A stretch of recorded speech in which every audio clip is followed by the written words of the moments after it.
of the third conversations. It's going to be a terrific one. And Joel, we've got your spot right for you. I think we're really going to learn a lot and enjoy it a lot. Our guest is Rip Rafson, who I will mention briefly in a minute. I just want to take a moment to introduce Pierre, who's here, but I don't see it there. It's very nice. There you are. That's why I didn't see it. This is called refrigerated blindness, where you're looking in and you can't find the ketchup and it's right in front of you. Well, there it is. Pierre is the director of the Center for Social Entrepreneurship at the MBA program at Ben Gurion University in Tel Aviv. Wow. The program began 3 months ago with him as its director, so we're happy to have you here with us and with the folks at FUCO, and good to know that you're part of the gang. And with that, we'll do our around the room, but first let me tell you about Rip, who is one of my closest friends, and he should be everyone's. Rip's the head of the Kresge Foundation, CEO, based in Detroit, or right on the edge of Detroit. Rip has been there for 4 years, a little bit more than 4. Before that, and where I met him was when he was CEO of the McKnight Foundation in Minneapolis, when I was head of the Cerner Foundation in New York. And both being heads of family foundations, we had lots to commiserate and complain about, and we did plenty of it. His career has been in academia and also as deputy mayor of Minneapolis, so he has some political skills as well, but most especially he's one of the smartest dudes around. He's great, he's fun, he knows what he's talking about. And in fact, I'll let you introduce the subject matter the way you want to introduce it as we've kind of chatted about it. So it's really a great pleasure to have Rip with us. And what we normally do, so you get a sense of the house, is to go around and folks will introduce themselves. It looks like we have the big student cadre over here, except for Professor Huber, so you start. I'll start. Joe Huber. I'm Joel Huber from the business school. I'm Ariel Hughes. I'm a second-year master's student here. I'm Emily Wexler. I'm a second-year master's student as well. I'm Jillian Grissom. I'm a first-year master's student at Stanford. I'm Lauren Hundrell, and I'm a first-year MPP student also. My name's Karen Jackson, and I'm a MBA student from North Carolina Central. I'm a Detroit native. Hey, terrific. So there's a part of the talk where you will just take over, if that's all right. I'm ready. I'm Kathy Burnett, a Mountie student. I'm with the Keenan Charitable Trust in Chapel Hill. All right. We'll get to that. I'm Ari Holiday. I'm a junior undergrad. I'm Adam Wolf. I'm a senior undergrad at Stanford. I'm Naomi Kelly. I'm a senior undergrad. I'm Kay Stratton. I'm a senior fellow at NBC. We'll go around, then we'll go back. I'm Nancy Bernstein. I'm in the development office for the Medical Center. Oh, my. That is, we must have taken 45 minutes to get around the perimeter of your campus. That was quite something. It took a long tour. I could have been your guide. My name is Zina Gureka, and I'm a second-year MPP and exchange student from Germany. From where? Germany. Germany. I'm Ginger Saul. I'm on the boards of CARE and WWF, and I went to grade school in an industrial suburb of Detroit. Oh, which one? Trenton. Oh, sure.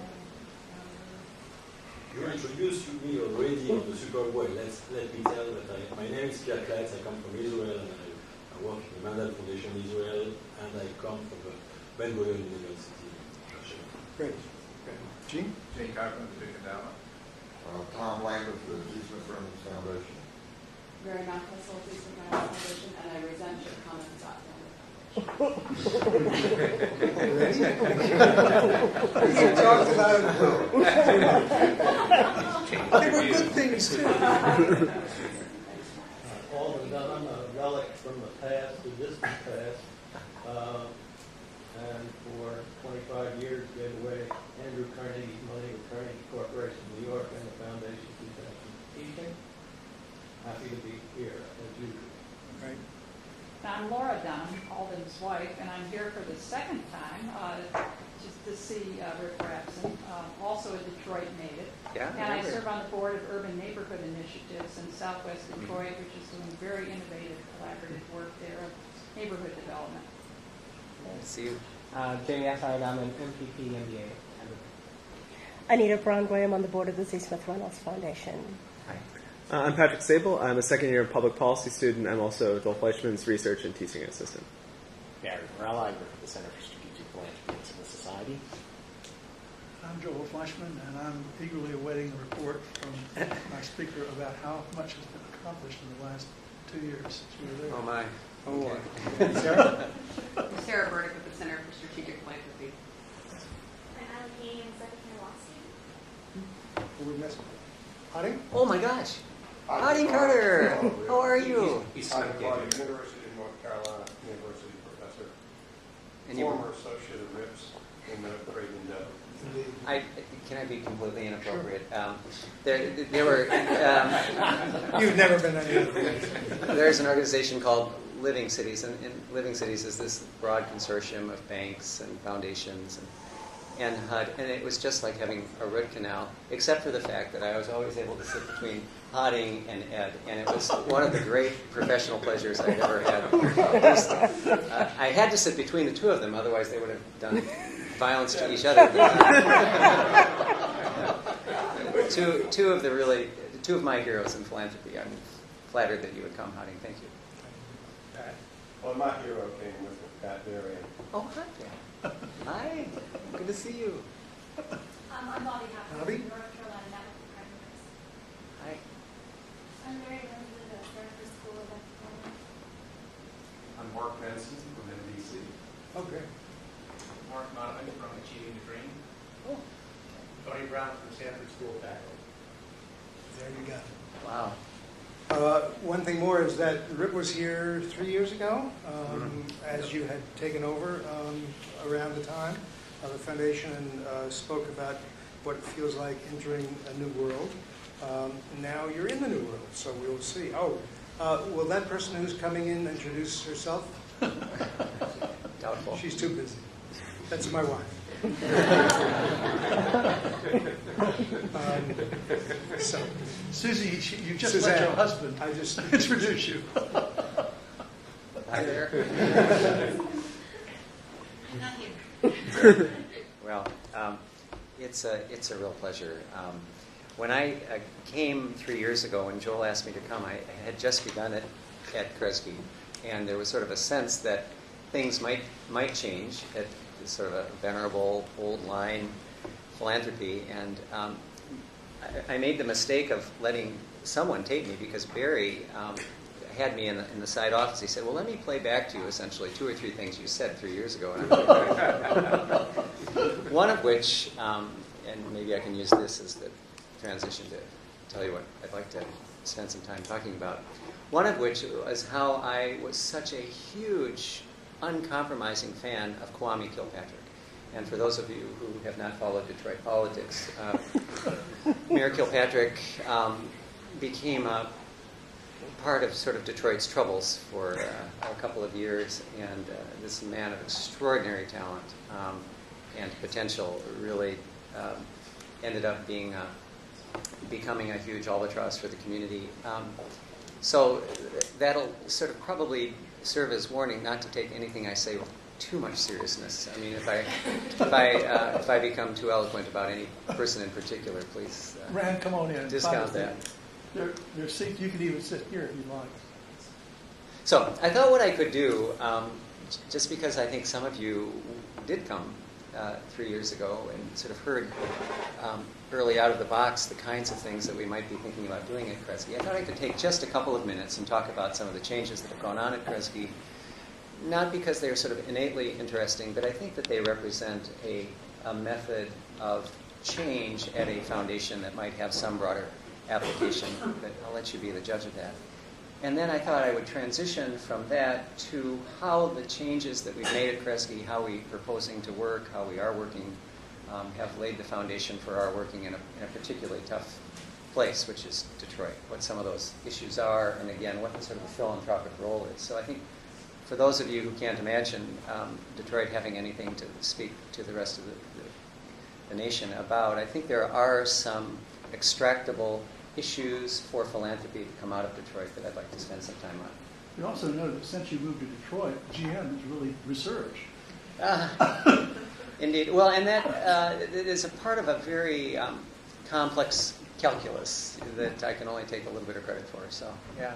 It's interesting to come into a community where there is such a monoculture, where everything is structured around the auto supply chain, and to realize that the future of a community simply can't be structured that way. And so and I'll talk about this in a moment, we proceeded at Kresge with the assumption that you can't build a civic renewal strategy around the autos. If they renew and they reinvigorate the community, great, but you simply cannot do it that way because it might not happen. And if it does happen, you don't want a sort of a reversion to the same kind of monoculture that you once had with all of the vulnerabilities that entails. So it's, yeah. Wish I could take credit. I'm ready to give you credit. Yeah, I know. I should have just said thank you and bye.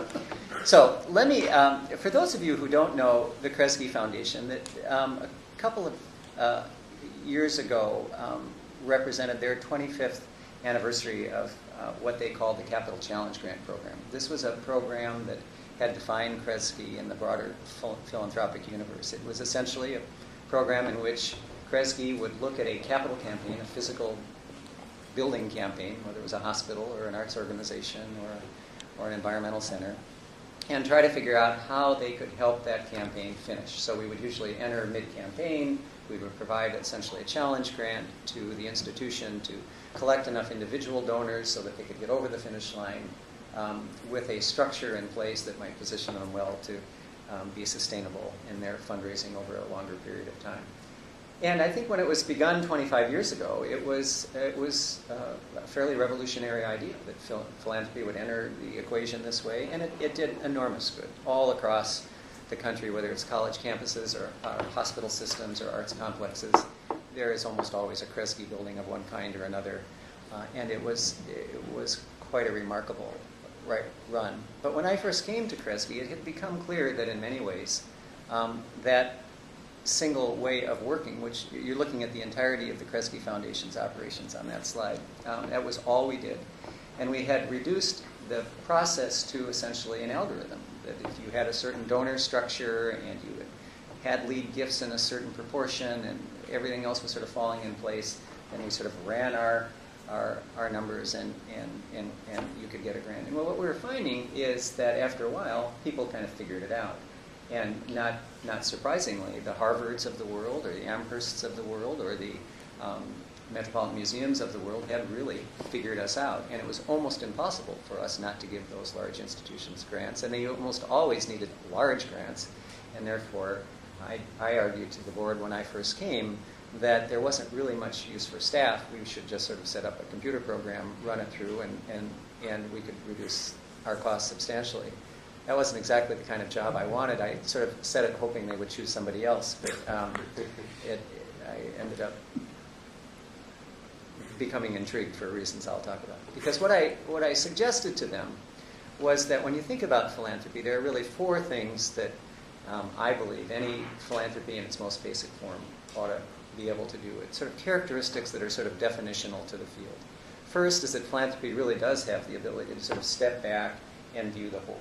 It is a long-term institution that can understand how things connect, how things don't connect, and serve all sorts of functions of stretching out perspective, of filling in gaps, of doing all sorts of things that are important and should be done. It ought to use multiple tools. Philanthropy is first and foremost a grant-making institution, but even within grant-making, operating support and programmatic support and working capital support, all sorts of things. Unlike the Facilities Capital Challenge, which again was almost like a monoculture. It was just one way all the time. And I think what ended up happening is that if you have a hammer, everything does really end up looking like a nail. And so anything we did sort of revolved around this Capital Challenge grant, no matter how different the circumstance. Third is that philanthropy really ought to be in the business of taking risks and exercising leverage into other funding sources. Very few institutions in society, I think, have the ability to sort of stretch out into places that other sectors won't go. And finally, I think at the end of the day, philanthropy exists to advance opportunity for low-income people. Not all philanthropy, but large, private, national philanthropy really ought to have front and center that kind of value structure. The ecology of philanthropy is such that there are lots of ways that other walks of life and other needs can be met, but it seems to me if you're the Kresge Foundation or the Ford Foundation or the Gates Foundation, you have to focus on the opportunity of low-income people to enter the economic mainstream and the social mainstream in one form or another. Now, having said that, the Facilities Capital Challenge Grant did none of those things. It wasn't holistic. It was very particular. When we first started, the norm was that people would come to us. We never did a site visit. We took great pride in the fact that we didn't do site visits. You never went out and saw a building or a staff or a board or a community. But you had to bring your president, you had to bring your board chair, and you had to bring your development officer to Kresge. So we had everyone from Jane Fonda to George Mitchell to who knows who else, trooping out to Sting, probably, yeah. We did have Andre Agassi come a little while ago. That was fun. Trooping out to Troy, Michigan to present, and in a way it became this sort of crazy, sort of backward, insulated world where we never got out into the world. And so I think the opportunity for us to sort of break out into a different way of working was self-apparent to the board. But Barry reminded me that when I was here 3 years ago, it wasn't at all sure that the board had a taste for this. That they knew that we kind of needed to change, but they weren't quite sure how. They had broadly bought the construct that you needed to do at least those 4 things slightly differently, but they weren't sure really what that meant. And so when we began suggesting change, it was a sort of a form of accelerated gradualism. It was really important that we not just sort of completely reconceptualize the foundation and drop it on the board. I think we would have had lots of concern from the board about what happened to the brand. Everyone knows what Kresge does. Aren't we really doing good? Why would you give up something you're really good at? I mean, all of those sort of basic questions. And so we began a process of sort of gradually building out a very different foundation. So let me take just a quick second and do this. And by the way, the reason I'm doing these drawings, Ed, is that you've had, what, Judy Roden, you've had Louis Servinus. I mean, those guys all are way smarter and we have much more to tell you, but they can't draw. So I figure this is something that maybe they can bring, right? It's certainly your skill set. Cartoons? Yes. Thank you. Terrific. So the very first thing we suggested was, it's fine and good to provide facilities capital to an organization, but we were increasingly hearing back from grantees that there were all sorts of other capital needs they had, that often facilities capital was the last thing they needed. So if you're Harvard Medical School and want to build a new emergency room, you'll come to Kresge for facilities capital. But if you're a hospice in San Antonio, maybe what you need is some planning capital or some working capital to grow into a satellite office in downtown or something else. And so the very first thing we thought we should do is at least stretch the kind of capital we did, beginning early on with planning capital, growth capital, all of these other forms of capital, and introduce the idea of perhaps using more flexible tools like loans, program-related investments, sub-market loans that help organizations get through particularly tough times. And so we began slowly entertaining the idea that in addition to facilities capital, we might look at organizations who had these other kinds of needs. And at first we just paired them up. If they came in with a facilities capital request, we would just sort of say, are there other forms of capital support that you might need?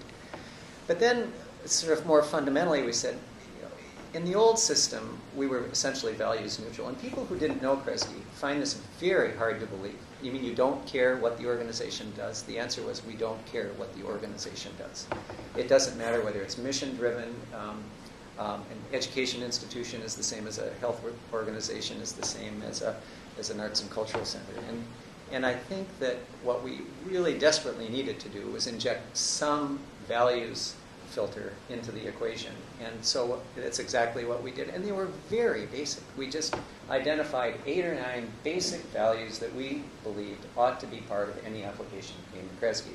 Again, it ought to serve low-income people. If it's a facilities request, it ought to have some broader impact than just the facility itself, so that if you're just going to build a dorm, maybe that's less important than building a community outreach center or a student center.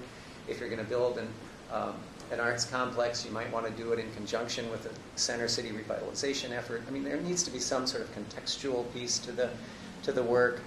It would be terrific if it were somehow innovative or cross-disciplinary. So a whole set of values. And what we ended up doing was saying, we're not going to use those to screen out proposals. Harvard Medical School is still free to come to us. But it becomes a weight on the scale. So that hospice in San Antonio might actually touch more of those bases than Harvard might. Now Harvard might also touch those bases, but it became sort of an exercise in judgment, which is at the end of the day what philanthropy should be doing, is exercising their best professional judgment about what is the sort of the values weights that need to be assigned. And second, there needed to be some sense of context. At the end of the day, education institutions have very different funding streams from arts institutions, have very different funding streams from human service organizations, have very different funding streams from environmental programs. And we were completely agnostic about this.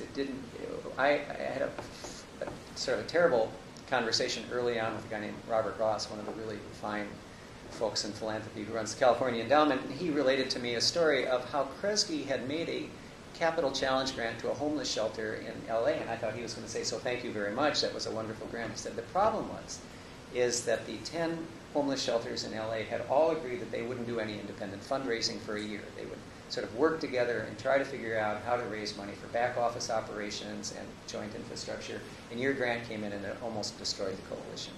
Well, that's crazy. I mean, pick up the phone, go visit them, talk to people in the surrounding community, talk to Bob Ross. And so the idea of context seems so simple to those of you who are in philanthropy or those of you who are not. But for Kresge, it was a big change. Try to understand what is the surround and how does your grant fit in the surround or not fit in the surround. So once we did that, it opened up the possibility that rather than just looking at organizations, if you're looking at the true surround, you might actually ask, what does the field need? So if you're involved in the environment, or it may not be actually any of those kinds of activities. Say you wanted to work on climate change. It might not be a question of capitalizing a particular organization. It might be working on policy or advocacy or community organizing or something. And the good news there is essentially we had a blank slate. We had funded in all of the different domains that one could imagine, from zoos to aquaria to medical complexes to small liberal arts colleges. But we had, at the end of the day, probably 6 areas in which most of our money was directed: environment, health, arts and culture, education, human service, community development. Still a pretty broad swath, but what we were able to do is to back up and say, if you were to work in the environment, what is the highest and most pressing issue on which philanthropy might make a difference? And at the time we entered this conversation, it seemed clearly to be climate change. And so these actually represent, and probably impossible to read, I apologize for that, in a very shorthand way, the 1 or 2 priorities that came out of this attempt just to step back and ask the question of what might the field need. So environment, it might be the mitigation or adaptation to climate change. In health, it might be not so much funding a new emergency room, but it might be actually working with communities on the social determinants of poor health outcomes for low-income people. So you might work at the convergence of environmental justice and community development and community access to affordable health care, whatever that might look like. Arts and culture, we sort of built on our tradition of looking at capital structures to think about how can we become more sophisticated as a nation in thinking about the sustainability of arts and cultural organizations. What kinds of budgeting, what kinds of reserve policy, what kinds of vehicles are going to make sure that arts and cultural organizations can actually weather these times, and on and on and on. And then we can talk about any one of those if you'd like. So having sort of built organizational capacity by looking individual organization by individual organization through a sort of tool lens on the bottom, and then sort of arcing up into the field-specific strategies, there seemed to be still one more step, which was what happens if you were to land each of those 6 domains in a place? It becomes a very different kind of philanthropy. It's traditionally been the domain of regionally based philanthropy, community-based philanthropy. But we thought given our tradition in Detroit, there really was something to be said about developing a place-based strategy where all of these strands land. And so that is, in fact, what has happened, and I'll talk in a moment a little bit more about that. But you can imagine each of these pieces of work then having some application in a different way. And back to the question of context, when they land in a place, their interactions become much more interesting, much more interwoven, and much more profoundly important over time. And so for me, being able to work in Detroit was a sort of a non-negotiable. As I was talking to our board, it was fine and good for us to reinvent our capital work, reinvent our field work. But at the end of the day, I felt that the largest impact would be, whether it was Detroit or somewhere else, but we happen to be located in Detroit, was bringing those strands together in a place-based set of strategies that would endure over time. So I thought, if it's okay, I would then just pivot to what has that looked like, and just give you a quick flyover of what the Detroit work has looked like. And I think I'm going to use more drawings, if that's okay. Or Please. should we turn off the drawings? No. Maybe. This is it. This is it. I'm interested that your arrows for the first two are two-way, and for the place-based strategy, the one-way. Oh. Uh-oh.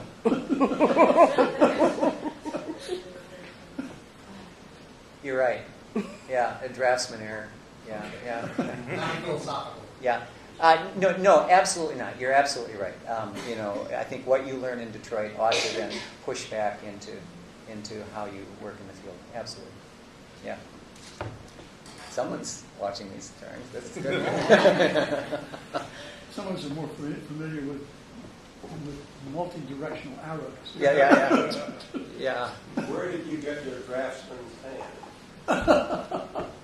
My father is turning in his grave. My father was the dean of the School of Architecture at the University of Minnesota for 30 years.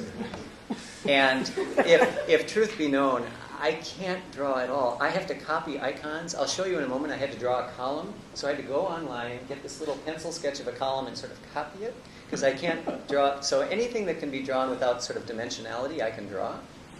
But I can't really draw. I'm sorry. I wish I could. I think that gene must have skipped a generation in our family, because I don't have it. So as we began our work in Detroit, and this is in this 2007, 2008 time frame, Kwame Kilpatrick really was presiding over a form of renaissance in Detroit. There was a real sense of optimism that the autos were going to do okay, that the Super Bowl had just come to Detroit. We had performed well. There was a renewed interest in people moving downtown from the burbs. At one point, I think we had 13 cranes on the skyline in 2007. It was a period of enormous optimism. But then a bunch of stuff happened, right? And it wasn't just Mayor Kilpatrick. I mean, Mayor Kilpatrick was part of the problem, to be sure. But obviously, the decline of the autos converged with the decline of the economy, converged with the foreclosure crisis, converged with the credit crisis, and almost overnight, the landscape changed fundamentally. So we had initially begun with these 5 strategies. And again, I'm sorry, you probably can't read them, but we had sort of a basic neighborhood strategy. How do we sort of help community-based organizations, CDCs, and others continue to build houses well with the credit crunch and the foreclosure crisis? That whole issue got turned on its head. We had a sort of a basic approach to arts and culture that sort of emphasized funding the major institutions of Detroit, but it became clear that during the downturn that the Mezzo level and the community level arts organizations were in fact the ones in deepest crisis and needed greatest help.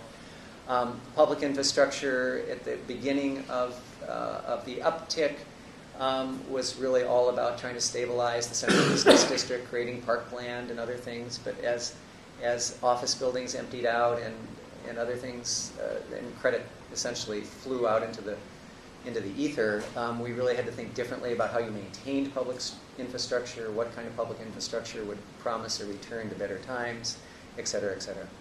So this all came to a head when Kilpatrick was removed from office. We had a series, it's almost incomprehensible for non-Detroiters. We had 4 elections to essentially replace him because someone took over on an interim basis, the president of the city council. He had to then run in a special election, then he had to run in the primary. And we ended up in this transition period where it was just complete chaos. We didn't really have a mayor. We had all of these converging crises, and the auto industry had become sort of synonymous with Detroit. I mean, it's really hard to imagine a more perfect storm for an urban area's decline. And so when President Obama was elected, it was clear that he brought to his worldview a real commitment to the aging urban centers of the Midwest. And I got a call one day from the Domestic Policy Council of the White House saying the president would really like, and this was fairly shortly after he took office, fairly soon in his first term, the president would really like to come to Detroit, but what would he announce? And what are you doing? It was a really kind of a, I can't figure it out kind of call. And so we madly put together this policy paper and tried to show all of this good stuff that was going on, but it was a mess. It was really a mess. And about the same time, my board of directors was reading all of the articles about these converging disasters and saying, why are we working in Detroit? We realize that, this is our home, but why shouldn't we work in Newark or pick somewhere easy, New Orleans, something. And it just couldn't, so that kind of was tough. And the final ceiling of this was a visit I made out when Luis Urbinez first came to the Ford Foundation. And Ford, in this sort of good times period, had recommitted to Detroit for lots of interesting reasons, not the least of which is the state attorney general was threatening to sue Ford for not doing more work in its place of origin. But Susan Beresford, to her enormous credit, had made a commitment to the southeast part of the state and to Detroit in particular. And I wanted to try to visit with Luis to see if he had any interest in continuing that work. And Luis has been here, right? Yeah. So Luis is a great McKinsey guy, right? And so, one, he let me know that he had grown up in a very poor part of the Bronx, and so he understood this issue. He said, but more fundamentally, he said, so how much is philanthropy going to spend in Detroit each year? What's the number? You've got Ford, you've got Kresge, you've got Kellogg, you've got all of these local foundations. What's the number? So I kind of just did a back of the envelope calculation, and it turned out to be about $150 million a year. And so Luis, in his sort of classic McKinseyan way, said, all right, so that means over 7 years, you're going to spend $1 billion in Detroit. So reverse engineer that. What do you want to accomplish? It was essentially the same argument that my board was asking and the president and the White House were asking. So a very long way of saying is I went into the office on a Saturday and said, there's just too much going on here that I believe has value, and there's too much to work with that I believe has value. So what would that look like? And this is what I came up with. So I'm going to go through each line of this. If you guys just get comfortable. Can you stop becoming an architect? Yeah, just do the stories. Stop with the stories. Stop with the drawings. That's the Messiah. So please, ignore this if you can. But essentially, what this is 9 basic modules of activity in which, as I sat there on a Saturday morning, I thought had real energy behind them. There was actually really work being done, had leadership that could be defined and that could be counted on to sort of carry this work forward, and to which real capital was being applied. I mean, there was actual real money to get stuff done. And it wasn't an attempt to be a master plan. It wasn't an attempt to be anything other than a descriptive piece of, do we have something to work with? And increasingly, could we work off some kind of template that would project to the president, to my board, to Luis Urbinez, a sense of coherence and purpose?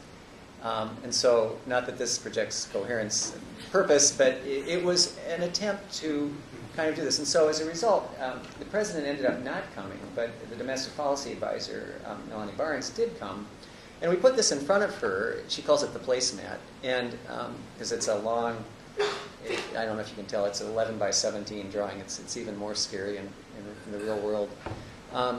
And it seemed all of a sudden to sort of help.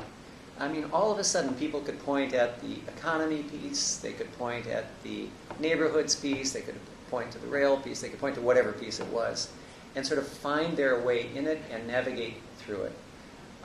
But having said that, there were a number of things that, as this drawing kind of got broader and broader circulation among the foundation community in particular, that people were uncomfortable with. And so the very first one was the fact that it didn't at all reflect the public sector. If you go back here, all of those modules are essentially philanthropically driven.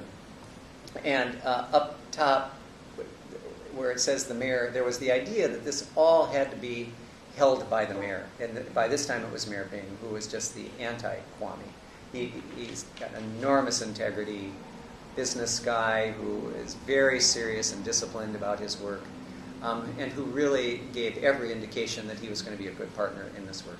So the idea was, whether it's Kwame Kilpatrick or Mayor Bing, you had to have someone who was elected and accountable embrace this work, hold the work, because at the end of the day, the accountability that needs to attend this work isn't going to come from philanthropy. So, but having said that, I met early on with the mayor, and he said, well, you know, those 9 pillars aren't my agenda. He said, my agenda is quite simple, and he has been remarkably consistent on this.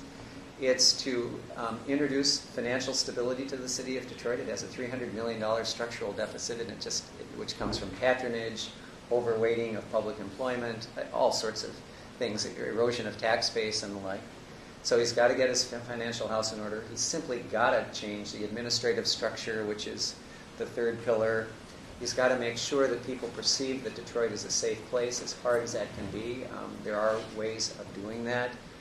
He's got to get rid of some of the blight and rebuild some of the vitality of neighborhoods. Detroit has some 40,000 homes in foreclosure, about 90,000 homes, vacant parcels.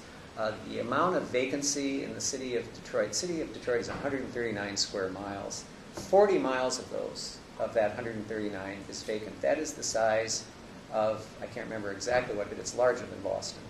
So you have essentially a city within a city that is abandoned. And so the mayor, I think, correctly said we've got to figure out some set of strategies that begin to cut away at that. And if we have time, we need to reform the education system. But so I went back and I said, okay, that's right. Everything we do has to build on a public agenda, and this seems a reasonable public agenda. But that's essentially the sort of the non-negotiables of a place where people live, right? You got to be safe. You got to make sure you can pay the bills as a public sector. You've got to make sure that the administration is not corrupt, and you've got to just get the basics in place. What about the rest? And I said, so Mayor, why don't we think about taking the philanthropic agenda and putting it on top of your agenda, understanding that there are all of these interlacings between the two, but essentially when you think about greening the city or running transit in the city or improving the Midtown Entrepreneurial Center, all of those things don't really appear anywhere in your agenda. So you stick to what you need to stick to, and we will essentially create a partnership in which the rest of the civic culture will try to help deliver some of these other quality of life issues that the city needs over time in order to recover. So that's what we did. And so this essentially the same drawing, and I'll scroll through these pieces in just a moment, but let me just give you sort of a sentence on each. The green economy, I think, is just a complete perfect fit for a place like Detroit. As you take down buildings, you need to think much more creatively about how you can deconstruct, reuse materials, green up whatever goes in its place, use the vacant land to help with carbon mitigation, all sorts of ways of thinking at a very low-cost, low-tech way about how a green economy can help define a municipal agenda.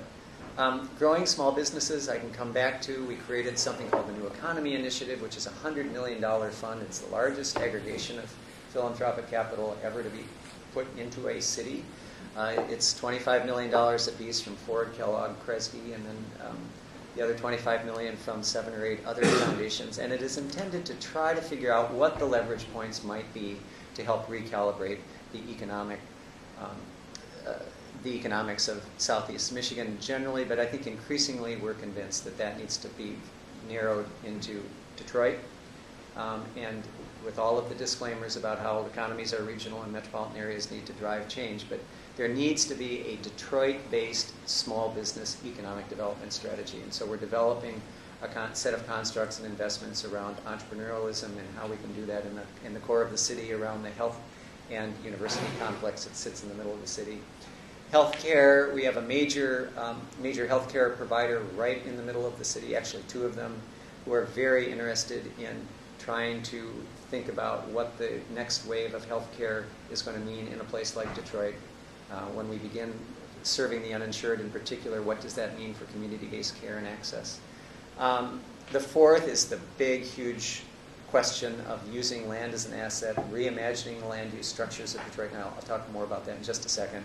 That, in many ways, is the single most important pivot point for the reimagination of Detroit. If you can't figure out how to use land, you can't deploy public resources effectively, you can't spread your police force across 139 square miles, you can't have blight that is just a haven for disease and crime, you can't concentrate your investments in a way that creates critical mass and density of the kind that young people want in order to live in a place. I mean, this is really the trump card. The 1, 2, 3, 4, fifth, the anchor institutions is essentially a strategy that we've borrowed from Judy Roden when she was at the University of Pennsylvania and extended into West Philadelphia, in which we've brought in actually the person who did that strategy as her vice president to work pretty much full-time in Detroit over the last couple of years, trying to figure out how our medical centers and how Metropolitan State University, a 35,000 student university, can begin buying locally from the local community, hiring locally, and encouraging their folks to live there. And there are, I think, actually very clear and smart pathways to getting there that we could talk more about. The rail system is a very, it's a story in and of itself, but suffice it to say, this is the first rail system that will be attempted to be built with philanthropic dollars. We have in Detroit a main arterial called Woodward Avenue. It runs all the way from the river at the very southernmost point of the community all the way up to 8 Mile, the city limit.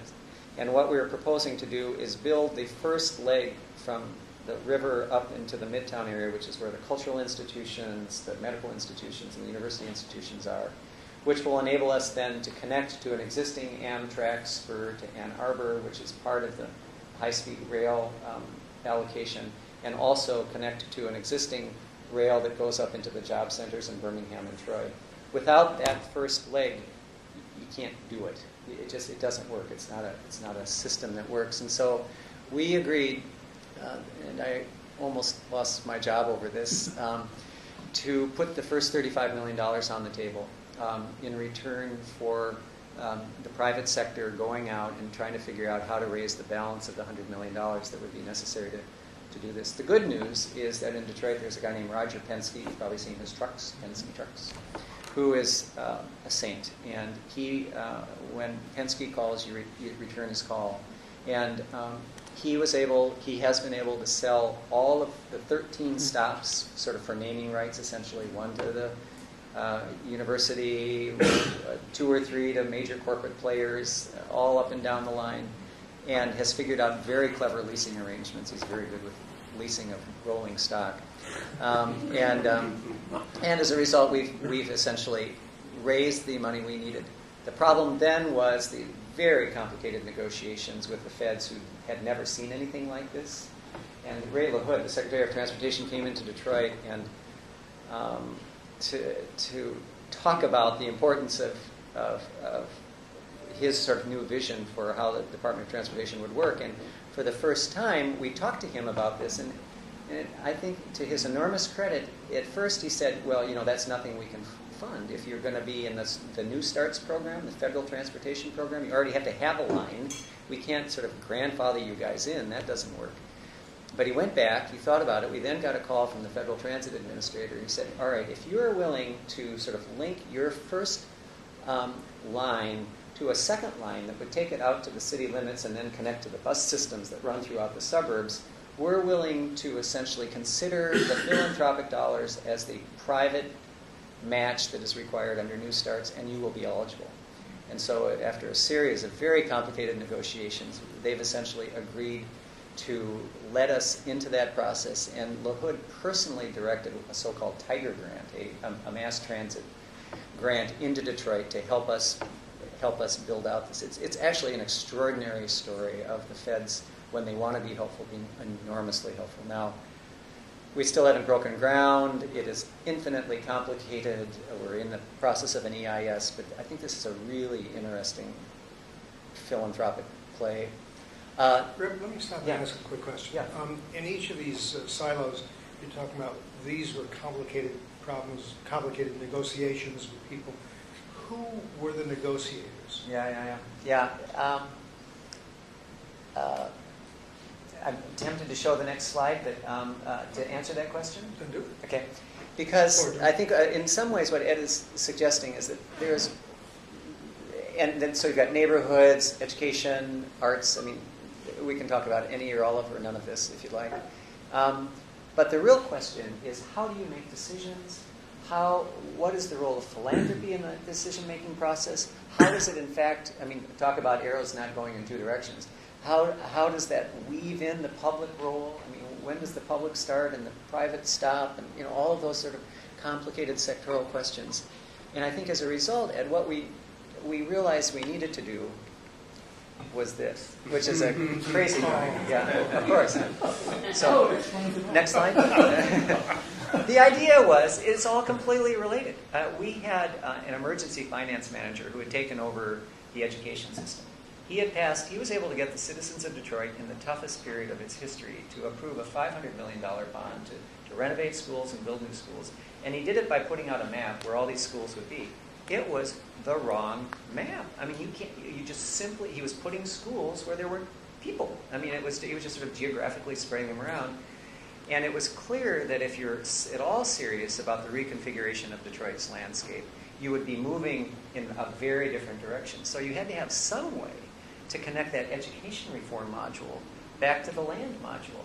Well, and the land module is based essentially on the notion of concentrating around your assets. Well, your assets are probably Woodward Avenue, the river, and a handful of others. So all of a sudden, that means you're into the anchors module, and if you're into the anchors module, you're into the rail module, because that's where the line, so all of a sudden, it became really clear that you needed some mechanism by which you not only had decision-making vertically, you had decision-making horizontally. And there, you're not taping this, are you, Barry? No. Oh, you are? Okay. We can redact anything you need. Yeah, seriously, it's fine. We can redact. I'm just And not a person in here will ever say to anybody else what you said. All right, it was more for drama than anything.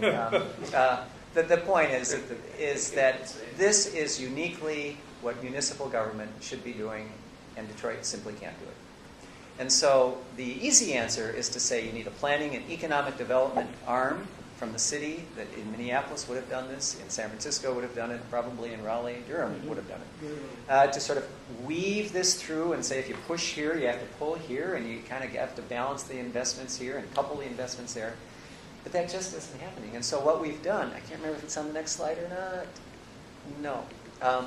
What we've done is create a temporary sort of civic leadership structure that takes leaders from every one of those modules, gets them together with the mayor's office, with the governor's office, and with a handful of leaders from the private sector business organizations, essentially. And we meet monthly to talk about what's going on. Where are we, how is the green economy stuff working? How does it relate to the other work? What are the intersections? And that has largely been philanthropically driven.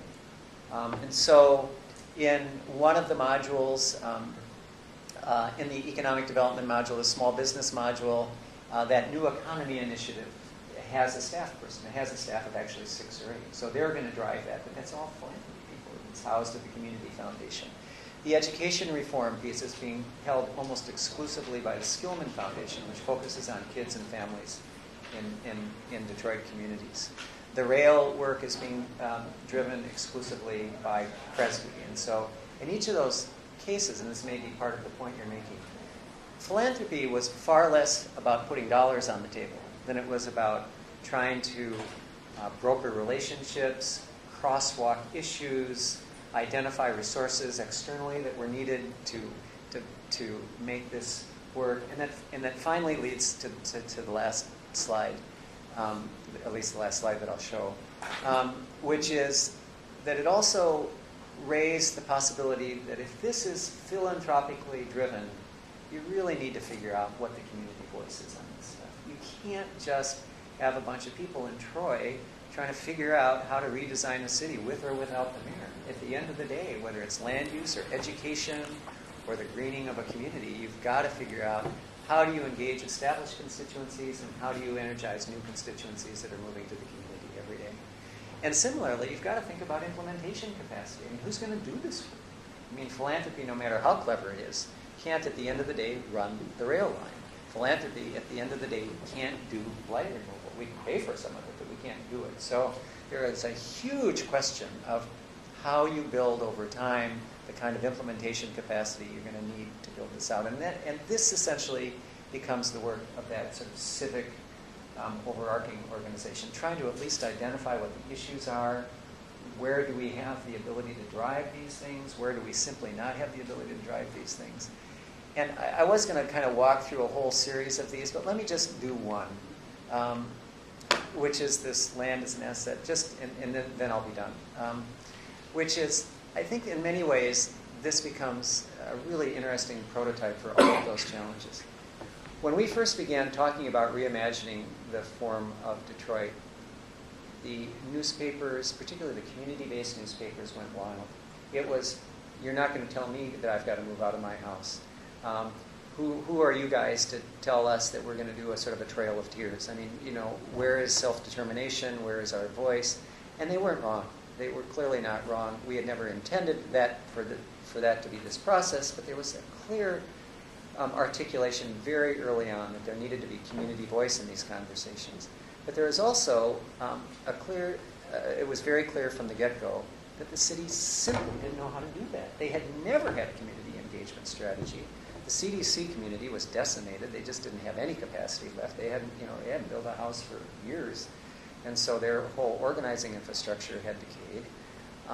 And so the question was, how do you get this started? And so I went and talked to the planning director that Mayor Bing had announced, it was a really good guy. I mean, smart, thoughtful, but his previous job had been building parking garages for a private corporate developer. He had no sense of what this meant. I mean, and so what he wanted to do, he had seen the plan for Singapore. He wanted to go get the people who had done the plan for Singapore and bring them into Detroit. Well, it's a proud community, as it should be, and they weren't, we're not about to bring in the people who did the plan for Singapore and just sort of superimpose in the plan. So I said, will you give us a month? Can we try to come back to you with a slightly different plan? And so we went down to New Orleans, talked to Carrie Shea, who had done so much of the community organizing work in New Orleans, and did a white paper for the city, basically saying, you've got to do this sort of at 3 levels. One, you've got to figure out a community engagement strategy so there is an ongoing community learning about what these issues are, how the community can be involved, and how they may not be able to be involved. Second, you need a technical analysis, a highly technical analysis of what the land can be used for. You've got subsurface contamination, you've got water, you've got all sorts of complexities having to do with the infrastructure of a place. Where is electricity working? Where is it not working? Where is it sewer? All this stuff. So you need a whole layer of technical stuff. And at the end of the day, you need someone with the stature and the ability to lead a project of unprecedented community. I would argue more complex in many ways than New Orleans. We can debate that if you like. But I think it's to actually take an existing city and essentially shrink it with its same boundaries and try to figure out what sort of the syncopation strategy is, where are your strong beats, where you want to really concentrate, and where are your weak beats, and where do you want to think about reforestation or parks or reclamation of water or whatever it is. You've got to have someone who is really good. And so I think we just got lucky. I got an email from a friend of mine who said, the woman who did Tony Williams' plan for Anacostia and is now Cory Booker's planning director in Newark, is on the faculty at Harvard. Her 3-year contract with Cory is up. Mayor Booker is up. She might be willing to talk to you. So I immediately got on the plane, met her in New York. Her name is Tony Griffin, and talked to Tony. And she is just unbelievably good, unbelievably good. And I said, so is there any chance in a bird's nest that you would be willing to come to Detroit? And she said, any planner who wouldn't come to Detroit isn't worth being called a planner. And so she signed up, and then we began this incredible dance. I had to bring her back, meet Warren, because again, who are we? We can't impose a planner on the city of Detroit. So I said, we come back, talk to the planning director.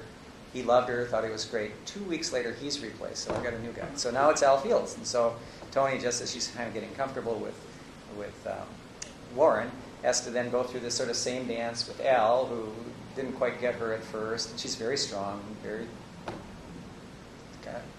she's high maintenance. She's strong. She's good, but she needs some time with Tony. And so we kind of finally got that jiggered right, and then he gets replaced by someone else. And so I just said, this is crazy. We just need to do this directly with the mayor. So we sat down with the mayor. The mayor thinks she's great, and appoints a new planning director who is still in place to do it. The complexities of then managing the relationship between a planner who is essentially a consultant to the Kresge Foundation, but who is essentially driving this unbelievably complicated plan is worth a whole conversation. And it has been very difficult.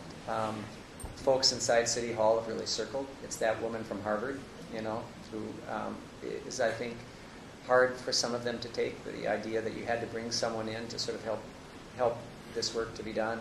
But she has, in fact, done everything I just described. She has built an unbelievable technical team. She has 8 different technical teams, including one from Edinburgh and one from Singapore, actually, to do the different parts of the infrastructure analysis and the water analysis and the density analysis. And she has worked with us in a firm that I've used when I was at McKnight to do community engagement, to build out a very sophisticated community engagement plan.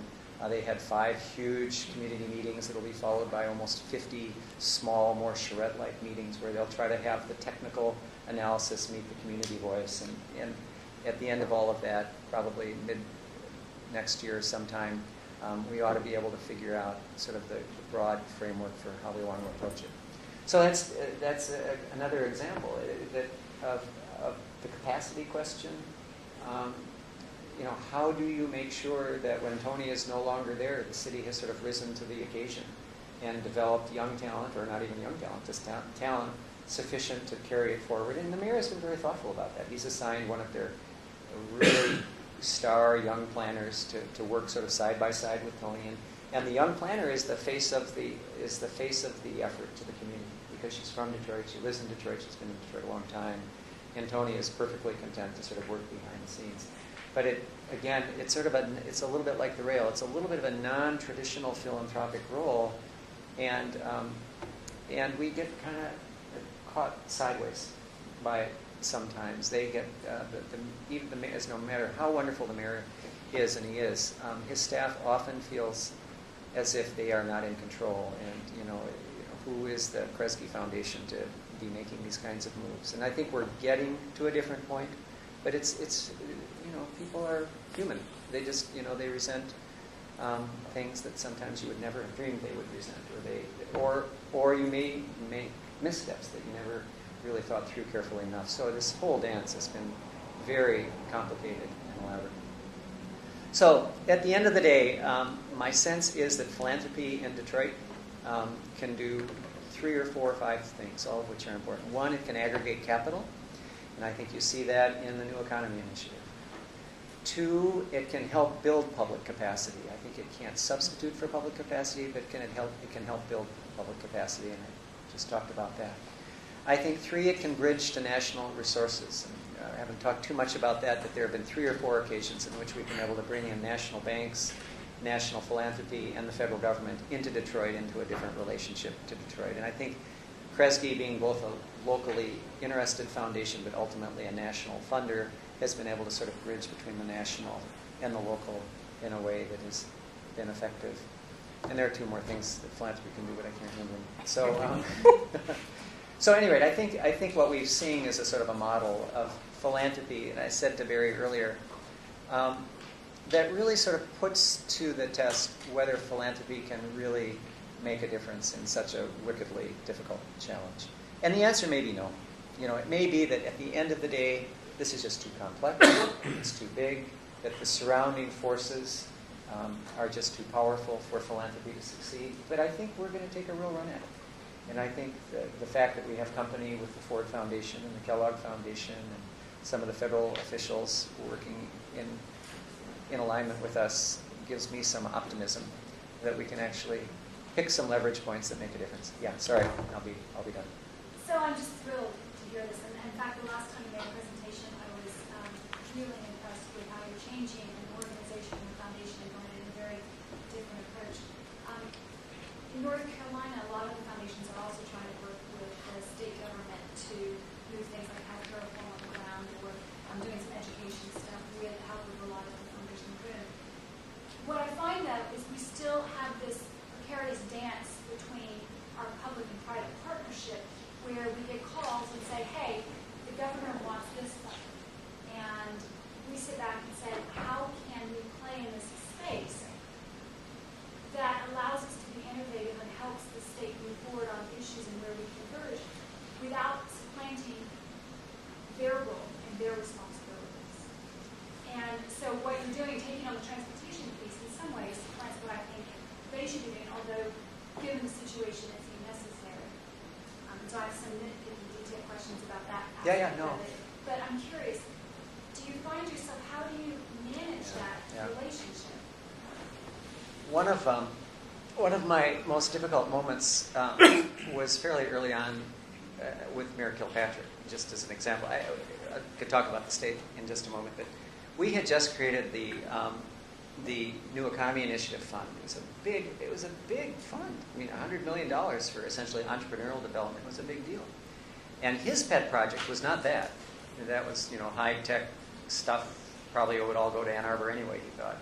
What he wanted was 6 neighborhoods to be elevated for particular attention. And he wanted to create a fund that would support them. So we got all of the foundations in Detroit around his conference room table. They did a presentation on his neighborhood strategy. He said, here are the 6 funds. Now we're asking you for $100 million. You just did it over there. This is way more important. You should do it here.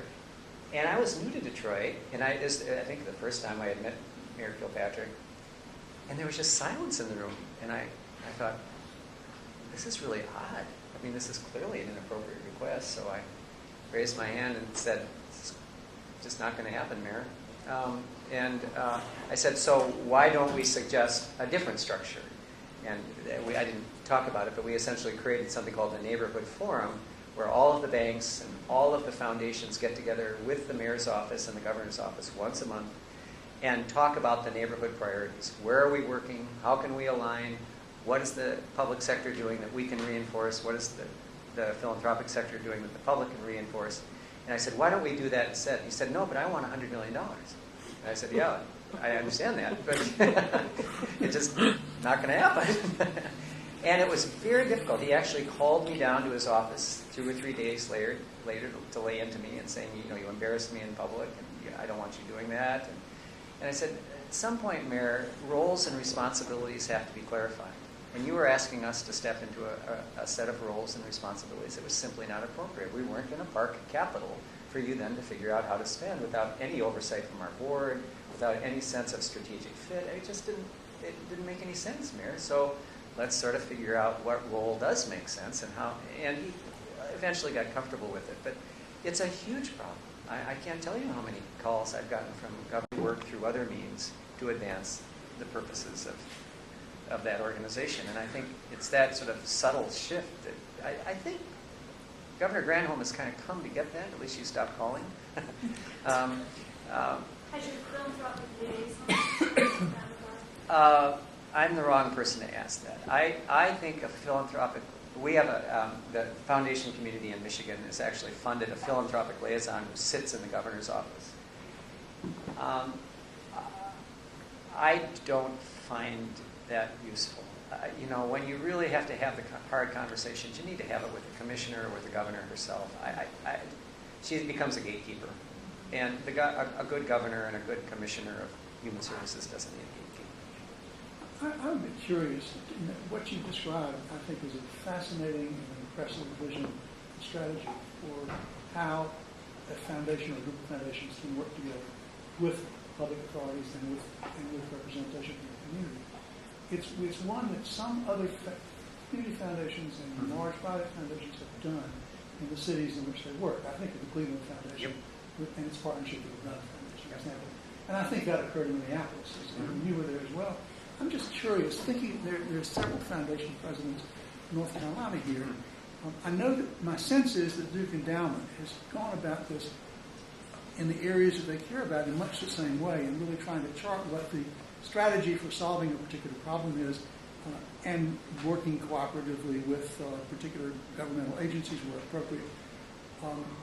I wonder if any of the other foundation representatives here from North Carolina would say anything about that. I don't know. Tom, you may want to say something about it. Very much. Yeah. Very what? Very much. Mary. Well, the two of you.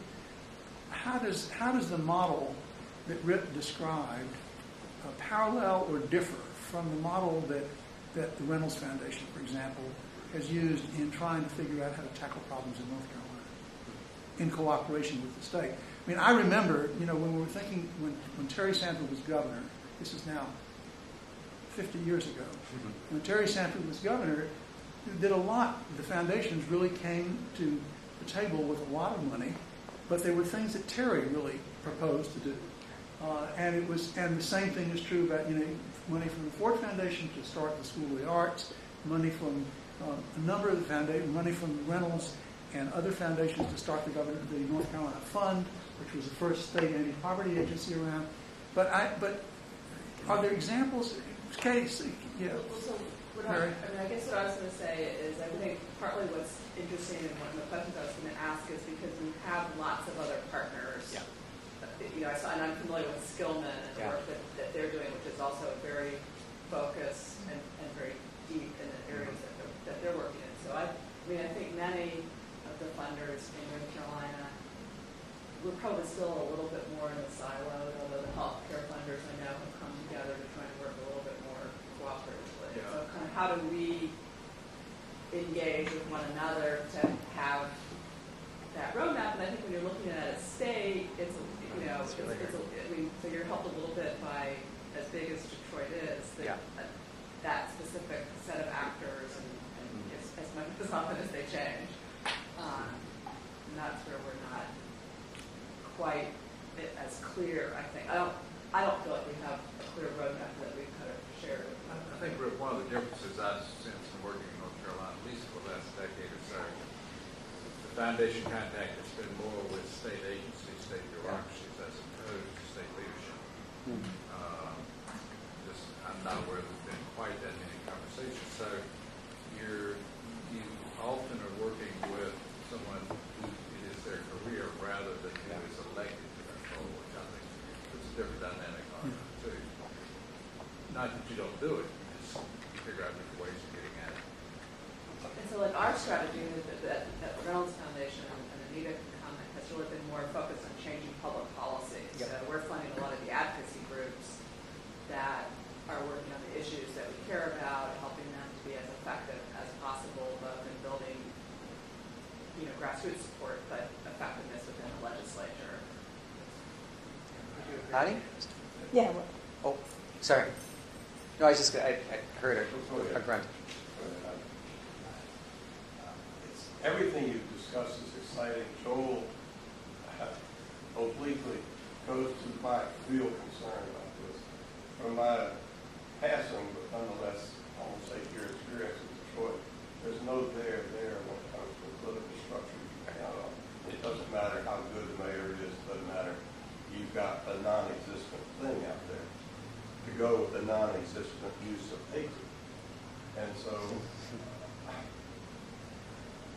I think you're in an inverted pyramid, man. Yeah. I mean, I have this horrible feeling that this wonderful set of ideas rests on a proposition which demonstrably doesn't exist. Because, and I'm sort of interested in fact, speaking of the governor. Governors come and go, as you've learned, in a number of places. And that alone, and I'm thinking about the wonders of transportation systems going into the suburbs, now connecting with the transportation system which actually feeds the city. I've seen a lot of cities go up in smoke over that one as well, but not the cities, the suburbs. Are you in too big a hurry? Probably. I mean, in the sense of trying to get a viable political long-term connection that will stand up, because any one of these things, the plug goes away, right? Well, the mayor says no. Well, I think that very first drawing I threw up there with the 9 modules and the crazy complexity was, and I think you're probably right, sort of an act of hubris, because it basically said, what would we build if the public sector weren't a partner? What could you build?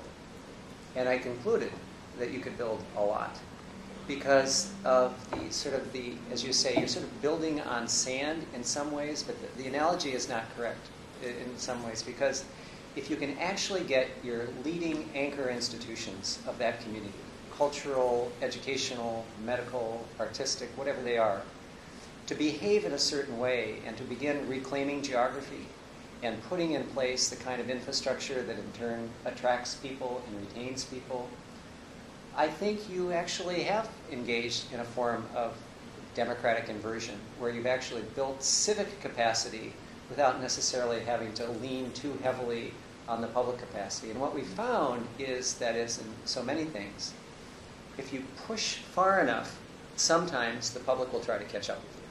So if you're redeveloping the Midtown area through private money, all of a sudden they figure out they've got to make the lights work. They've got to repave the street. They just have to some way or another. And but the raw politics of Detroit is more complex than any city I've ever been in that there is such an aversion to people from the outside helping, and the outside can be companies, it can be foundations, it can be external experts. And I think that's the nut we have to crack, is we have to be able to demonstrate that we can get enough done one way or another on this drawing, so that you create an environment in which the public sector will essentially follow.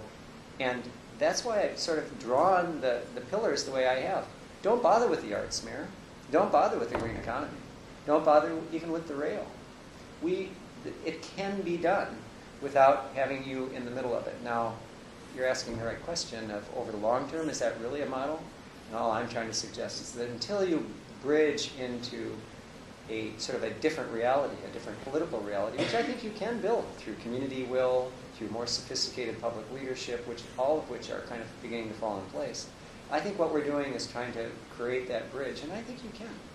Hey, just to add an observation, after that incredible work that you did in that section of Philadelphia, the percentage of empty houses in Philadelphia is going up.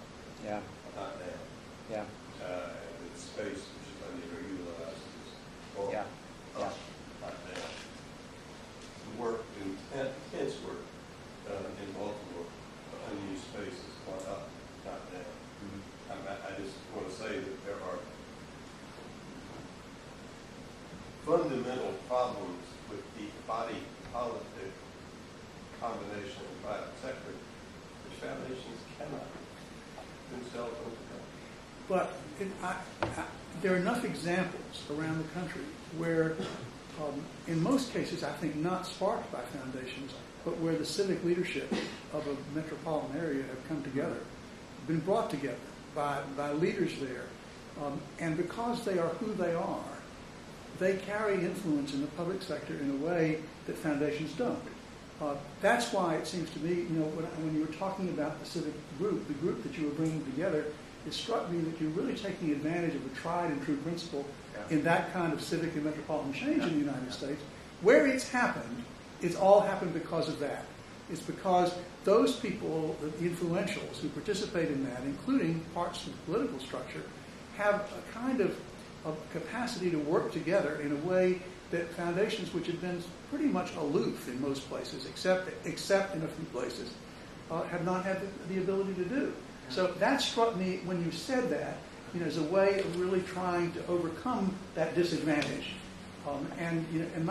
When I hear what you say, what you're trying to do, and the way you're going about doing it, I'm more optimistic than Huddy is, because I think that it really depends on your capacity to deploy effectively that leadership group, the relevant leadership group there, because they too can they can be very influential with the political apparatus, and that's where things have been done at the state. It's been done very much the same way. So I think it's a fascinating story. Yeah. So, very exciting, I think. Joel, what is in that situation, or in this situation, doesn't the corporate leadership play and become front and center, which brings the automobile back into the equation? Yeah, I mean that's certainly part of the group. And obviously in Detroit, it's a very important part of the group. And certainly, in the other metropolitan areas, it's been a very large proportion of the corporate leadership that has been there, as well as the civic leadership, and including some foundation leadership. Typically, the foundations have not driven that in the places that I know about. But that's what I'm really excited about here. This is such an example of the foundation driving the process that I think the rest of it, if you bring in the civic and corporate elite and the religious elite and from the city, and get a completely heterogeneous group of people there with really capacity to deal with one another and to hash out the problems, I think that you can solve the political issues. I want to ask a supplemental question, I think. So beyond the investment in this civic infrastructure of the elites, I'm wondering what the process is for broader community engagement. You talked a little bit about the 5 large meetings and then 50 smaller charrettes. But one of the things we've learned from educational reform efforts recently in D.C. is it's very easy for the leaders to turn around and realize that they have no followers. Right. So how are you engaging grassroots people in Detroit? And are you using technology, social media? What are the new cool ways to keep people connected to the vision and the effort? It's a terrific question. After I drew that one with a big yellow arrow representing community engagement, I realized that we didn't have a community engagement strategy, right? And so that was the problem. So I called a fellow who runs an organization called Grassroots Solutions. It's based in Minneapolis, and it run by a guy named Dan Kramer, who ran Paul Wellstone's campaigns, created Camp Wellstone, and was one of the founders of Move On. And he has done very sophisticated sort of policy organizing. He used to do purely political organizing, and now he organizes around early childhood, around rail, around education, and he's got a staff of 25 or 30 people who do that. And I asked him to come to Detroit and I said, just do an inventory. What is our capacity as a community to organize? How do we get organized? How do we mobilize people? How have people traditionally gotten engaged? What does it look like? And what would you recommend for us going forward? And what he found was that there was a remarkable shallowness to the engagement patterns of Detroit, that it had been so long so dominated by the unions and the autos that there wasn't a lot of reason for people to sort of get engaged and get organized.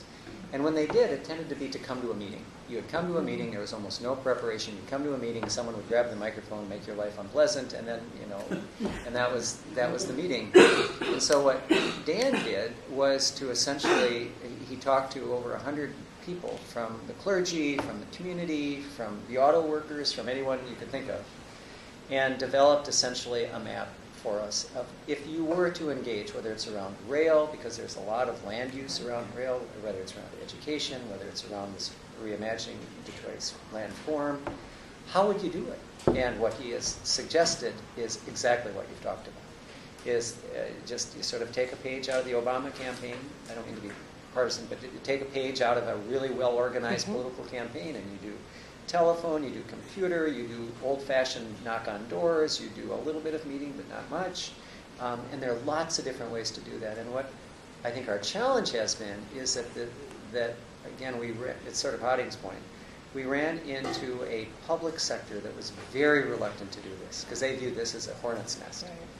And our view is that if it's properly done, it becomes an opportunity to give people a sense that they've been involved. I mean, it's just that basic. You don't have to do everything everyone says all the time, but you need to give them a sense that they've had a role to play. So I think over the next number of months, we'll sort of begin rolling that out. We've been working with the Coalition of Black Pastors in Detroit, a very powerful constituency, lots of very large black churches in Detroit who can help us do this. They're very supportive. They want to figure out a way to keep their congregations intact. So I think your big point is exactly correct. It's going to have to be very multifaceted, and as a result, it'll be very expensive. And again, we can't run a civic engagement strategy for the next decade out of philanthropy, but we can run it for a while and get people in patterns and begin getting a machinery of engagement going that I think will take. And at that point, it I think becomes a sort of a different model, and we can proceed differently. Well, in the long term, that's where the there comes from, going back to Harding's earlier point, right? Yeah. Let me ask you a kind of a reverse question to something you said. You talked about your face-off with the mayor, and essentially saying, Mayor, you can't ask us to do this stuff because we don't do this stuff. It's not in our agenda, our game plan, whatever else. One of the great common arguments with regard to philanthropy is that philanthropy is always asking people to do the stuff that they can't do. They too have agendas, and those agendas that they put out, we want you to do this to one nonprofit or another, and the nonprofit will either change its form or say we can't, rarely, or something. So that behavior pattern of saying, I want it my way, infects foundations as well. So is there any plausibility to the argument that, wait a minute, there is a message coming from the foundation world too that is leaning on the government, local government particularly, to make changes that the mayor could say, I just can't do that. Yeah.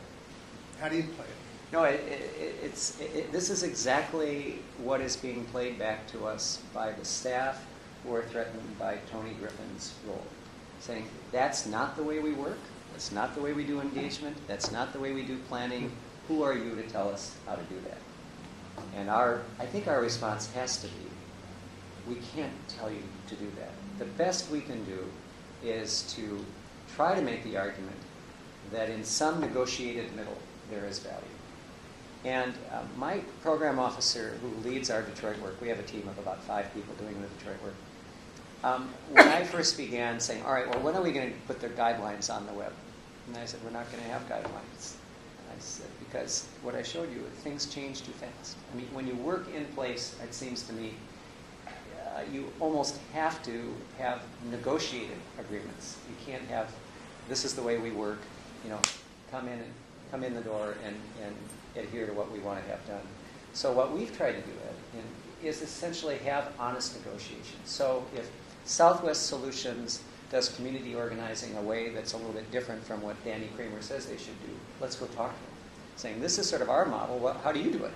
And if they say this is how we do it, and we've been effective all across the Hispanic community, why would you want us to change that? We'd say, great, power to you. I think it's just trying to realize that there are sort of no standoffs in this work. You've got to constantly be negotiating and modulating. And I would actually argue that that's not just a Detroit-specific issue. We've tended to do more RFPs than guidelines in almost all of our programs, saying this is kind of what we think we would like to accomplish. How would you propose accomplishing it? And then we'll get 25 responses back, and the 6 that seem most interesting and innovative we will fund. So do we carry attitude? Yeah. But I don't think we carry attitude to the point of sort of dictating terms. I really hope that there's some of that. Well, I get it. And it's kind of what you said earlier when you were challenged to look as far out as you can and work backwards. Yeah. So you're putting out an image and letting people fill it in to the best they can with your systems, whatever. Well, I think in Detroit, too, one of the other of the 5 roles that I couldn't remember, one of the other 5 roles that I think philanthropy can play in a community is helping set a community vision. It can't determine the community vision. It can't dictate a community vision, but I don't know why in the world philanthropy wouldn't want to contribute to a community vision. And I think that's what was important about the drawing, where the foundation piece sits on the public piece, because what we have essentially is a merged vision. It is mostly about the mayor and how he wants to stabilize his community, but he has also sort of reached up and grabbed pieces of ours, and we pushed down pieces of ours into his, and I think it becomes one. At some point, it's got to be one.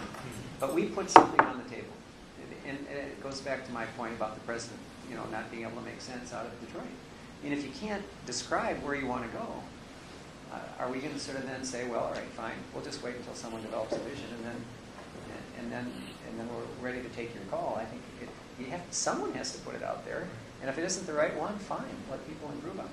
Why can't you spend 10 years engaging the civic culture, developing the civic culture? You said we can't do that. We can't spend 10 years doing that. Why can't you? This is what got me in trouble, Barry, when I had an interview with Time Magazine, and they pulled out a block quote. And the block quote that they pulled out from me was that Detroit can't continue to proceed incrementally. That if it just proceeds on a straight line path, it goes off the cliff. There's too much disinvestment. There's too much political corrosion. We've got to do a couple of big things, whether it's rail, land use, energy, entrepreneurship, a number of things. They're not silver bullets, but they have to be significant leverage points to change the way that community works. And I think unless we do that in the next 2 years, you don't have to finish it, but unless you can demonstrate that these are investable, justifiable propositions, I think no matter how well the autos do, Detroit is not a viable place. And that's a horrible thing to say, but think about the level of disinvestment that has gone on in Detroit. I mean, although I think for those of you who have not visited lately, you should. It's a remarkable city. I'm new to Detroit. I've only been there 4 years, and I was stunned by the physical, as well as the human resilience, but the physical beauty and power of the place. I mean, it was the great American city in the 1920s. I mean, I think much more than New York or Chicago. And that remains. You can see it. And it's just that, coupled with a population of 850,000 people who are as tough and as resilient as any group of Americans there is, I mean, gives you sort of a sense that you can do this and you shouldn't give up. But you really can't do it just by little bits and pieces and sort of nibbling around the edges. I think you've got to try some bold stuff. Joel? What you're doing I is... just have an announcement, not a question. Oh, okay. Today on the story, it was all about innovation in Detroit, and you can download it on a podcast, really? I'm sure. I happened to be in the car for like 10 seconds, so I don't know if it's on our, I don't know if it's a story in Detroit, but it's on our public radio channel. Yeah. Do you know what was it about? Well, the one I was listening to was about Detroit Motor City Denim. Oh. And they were talking about the fact that their belt loops are made out of seatbelt material. And it's just, I only heard that part of it, but I think it was about young entrepreneurs in downtown Detroit, just in case anybody here wants to go listen to it. Yeah, no, it really is. It really is a. It's that module. That whole module is around trying to figure out what kinds of small businesses can be started by Detroit residents, can utilize the talent of Detroiters. And I think Amanda Burden, who is the chair of the New York City Planning Commission, a wonderful person, came out, I was telling Ed just briefly, came out to Detroit a couple of weeks ago. And, this is the woman who created the West Side Elevated Highway, created Battery Park, and she's pretty sophisticated. And I was just sort of cringing. I just thought, to Hottie's point, what is she going to see? And at the end of a day and a half with us, she said, what really strikes me is there is sort of a Rust Belt chic going on here. That this is a tough place, but it's a perfect place for young people. People who want to buy cheap houses, who want to use land in different ways, who want to create art. I mean, we didn't even talk about the art scene, but there's an enormously vibrant sort of guerrilla art movement in Detroit. One person is selling it can't be 1 inch, but I think it is 1 inch. 1 inch squares of land. He bought like an acre, and he's selling 1 inch squares of land, and different artists are buying them for $10 a piece, and then making art on them. It's like a big patch quilt. And he's going to take the proceeds and then do another piece of land. Well, that violates every zoning code in the place, right? But in Detroit, you can do that stuff. I mean, it's just this. Now, you can't do it forever. You probably don't want to do it forever. But I think her point was that this could be a very interesting place for young people, particularly, who want to try something new and edgy and different. And then the challenge becomes, how do you not disrespect the people who have been there? And I think that will be a tension. I know coming from Minneapolis, when we had an infusion of Somalis and East Africans and Hispanic folks, the traditional African-American community got really sideways with that, saying, you know, foundations and everyone else are sort of favoring these sort of new folks. How about the rest of us who have been here for 150 years? What are you going to do for us? And so the balance is, I think, is an important one to strike. Joel?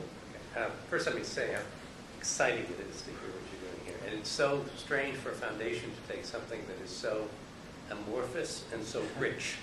I mean, any of these goals, there's failure written all over. Yeah. You know, pick a chimney, it's going to collapse. I mean, there's just no way it's going to succeed. And building on Hodding's point, there are going to be problems. Well, I know from your foundation's perspective, this is a little like Afghanistan. What is your exit strategy? How do you,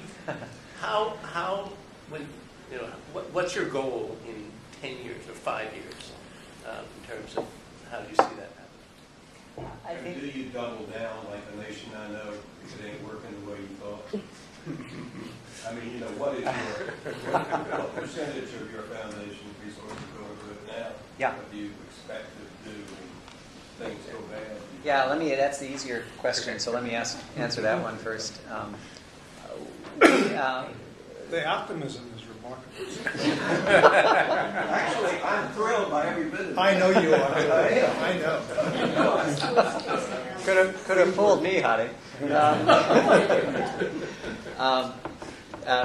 Kresge gives, the markets are all down, obviously, but Kresge gives about $160 to $165 million of grants and loans out a year. Of that, about 25 is to Detroit. So it's only about 15% of our giving. In terms of our time and energy, and my time and my energy, obviously it's more than 15%. And as I was saying to Ed earlier, you know, the woman who runs interference on the rail project, I mean, we made our $35 million grant, or at least it's parked. Now she's sort of doing shuttle diplomacy between federal transit administrators, local organizations, trying to make sure that the land use stuff is done properly, trying to convince the Ford Foundation that they ought to invest in land use. I mean, so her job is not just sitting back and waiting to make another grant. And so, again, in that sense, the impact on the foundation is much higher than just its grant amount. And I think our back to what I said about our board, I don't think our board would let us double down, Hadi. I think that we've basically said $25 million a year is sort of a portal into our being able to engage these other actors. So it's back to the $150 million that I talked with Luis about. We ought to be able to get Ford to reinforce what we're trying to do. And as a matter of fact, we meet every 4 months with the Ford Foundation program staff, about 10 of them. They come to Detroit, and they map onto that drawing what they're doing, because they don't have eyes and boots on the ground. And they said, all right, where is the best dollar going to be spent on the green module? Where is the best dollar going to be spent on the education module? And so if you can get Kellogg to do that, and you can get CERNA to do that, and you can get a bunch of other people to do that, I think we can hold at $25 million without having to bust the budget, because our board wouldn't let us. We have a health program to run, and we have an arts program to run, and we have all this other stuff to do. Tack on another question to that one. No, I was just going to say, it follows really on. Your sense is the board's staying power with the $25 million is pretty solid? Well, I think it goes to the question of what is the exit strategy. I think if they believed that this would go on forever, they would not. No, we have a couple of investment bankers on our board, and they keep saying, when will you be done? What is the dollar level? Just give me. It can be $10 billion. Just tell me when you're going to be done. And that's hard. But conceptually, the exit strategy is when we are in sort of, I think, sustaining mode. Is when you've got enough capacity so that our dollars can sort of support the capacity. But right now, we're creating stuff. We're creating, really in every one of those modules, it's sort of this catalytic role. We can't be catalytic forever. I mean, we've started something. A 2-year death sentence is what you said.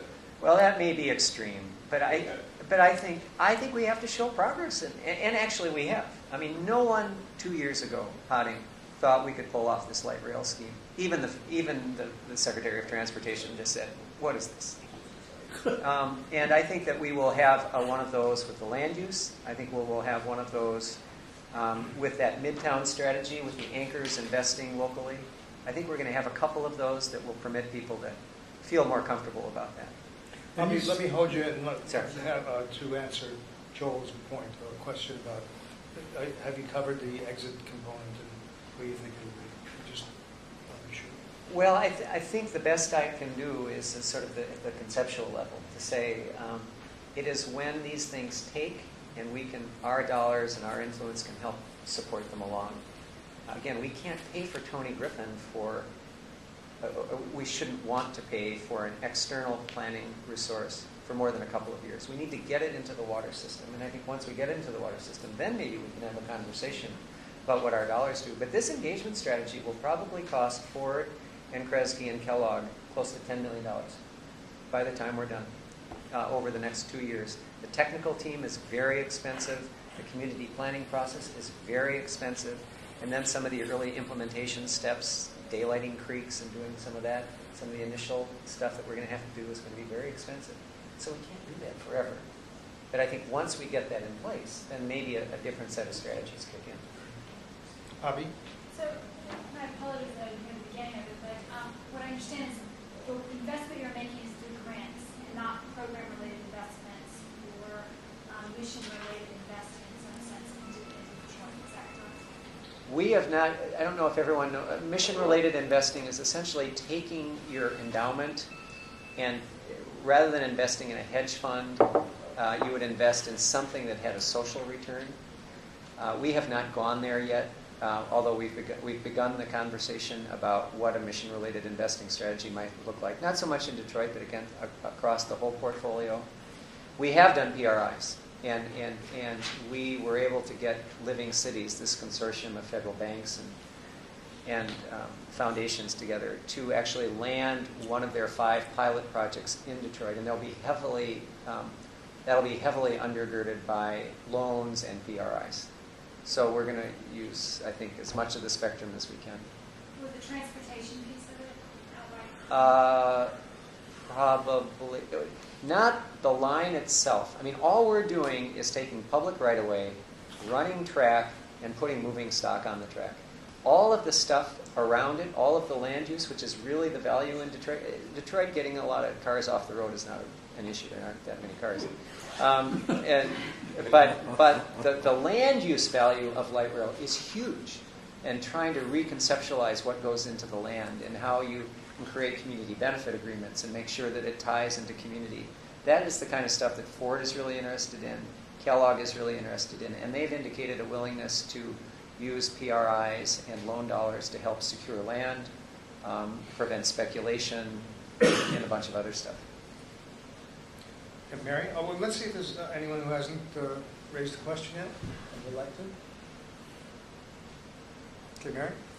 So I was going to ask about how your relationship and conversation with your board may have changed, because I think in my experience, one of the challenges with a complex strategy that's long-term in terms of its vision and perhaps, and it's very nuanced in the way in which progress happens, and it's, like you said, it's moving parts, so things are constantly changing, that as a board member, that can be really, really challenging to keep up with and feel about how you're having helpful conversation with staff, but also being accountable in your role as a board member. So just And how many new board members in those 4 years? yeah, and then whether you had new, I'm assuming you had a number of new staff members, but you had new board members. Yeah, when I came, we had about 32 staff, and of those 32, I suspect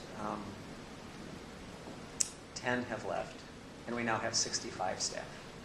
So I've had the enormous privilege that the board supported of building out talent within the organization, and also taking folks who I think were working in this old system in a very sort of claustrophobic way, and opening up all sorts of new possibilities. So the staff, I think, is a good news story. And interestingly, almost all of the staff we've brought have been from outside of Detroit. It's not because we don't want to hire people from Detroit. We have, but I think the power of coming to a community that is exciting into a foundation that is changing rapidly has been quite powerful. It's sort of counterintuitive. I mean, who would move their family to Detroit, right? But actually, a lot of people will, and it's been exciting to watch. The board. One of the reasons the placemat is helpful is it sort of does ground the board. And what we do in one way or another each quarter is sort of review progress on each one of these modules. And it tends to be anecdotal. It's not highly quantitative because you're trying to put in place systems and capacities that often aren't readily quantifiable. So the fact that we were able to get the Federal Transit Authority to take 3 or 4 specific steps was a measure of progress rather than how many riders on the line. And that works all across the modules. I think actually, ironically, the whole first part of my talk has been more difficult for the board to see because all of a sudden they now have 6 programs where they had 1 essentially, and that 1 had a really clear brand. If you were in philanthropy or in the nonprofit world, you knew what Kresge Foundation does. Now they don't. People probably don't, and so that bothers a lot of our board members. I mean, that clarity, that simplicity, that sort of direct statement of purpose is missing. And so, particularly on the climate change stuff, where there is a big gap between the long-term effects of what we're doing now, and the causation is so remote, they really struggle with our environment program. And I'd love to get Chief to help me figure out how to handle that one. They have not figured out how to get comfortable with a program that looks so different from their traditional facilities grant, because the environment program has no facilities grants in it. Similarly, the health work has been very difficult for them to get their hands around because it has much more to do with environmental health. Toxins in the environment, work around the ports of LA and some of the ports in Texas, the negative effects it has on health outcomes for low-income families, particularly Hispanic communities. I mean, those kinds of issues are harder for them, and I think part of it is because it's new, and we just it hasn't quite yet gelled. But as an organizational proposition more broadly, I think the idea of sort of depreciating your assets, sort of every time being clear about what are you retaining from what you had before and what are you stripping away, and each time you get in front of the board, sort of further kind of clarifying what is the core that carries value forward, I think has been what's helped them. But they still, our most thoughtful board members still say, so what does Kresge stand for? And it's very interesting because one of our board members is the chair of the Ford Foundation, and I said, so Irene, what does the Ford Foundation stand for? I mean, does it stand for a value proposition of helping empower low-income communities? Does it stand for leadership? Does it stand for equity? What does it stand for? Or what does its regional program? I mean, I think there is a sort of a complexity to that question that boards always struggle with, and I think you have to kind of deconstruct it and say we can stand for a number of things. It's just important that we become clear in our strategic direction within each. I don't know. You probably have a better answer to that than I do. Well, Let's do one more. Tony, you want to take the last question? This very complex process, and that is your role. So So in Detroit, Joel mentioned you were driving the process, you're catalytic. How does that fit into the equation for a broader impact on the Prestige Foundation? Well, can I build on that? Because he did that, of course, back where he came from, but he did it against the background. You. Oh. But you did it against the background. Listen, this is not a guy who sort of goes lightly out into the world. But back there, you were dealing with a culture and an infrastructure and a bunch of people who all understood the nature of necessity. Yeah. You're talking Minneapolis. Yeah. Now, back in Minneapolis. Back in Yeah. Minneapolis. No, I mean, but now, so. Yeah, it hasn't. If I understand the questions correctly, it has been hard for the rest of the foundation community to see Kresge, or I think it's Kresge more than me, sort of step into a leadership role that is not traditionally where it was. And one of the things we haven't talked about at all is the complexity of philanthropic partnerships. This is not at all easy. I mean, to do this means stepping on a lot of toes. And so Skillman, I think, walks on water, but their strategy is outdated and it's not working. And so how do you sort of gently have friends and neighbors move together to a different place? Not our place, to their place, but in a different way.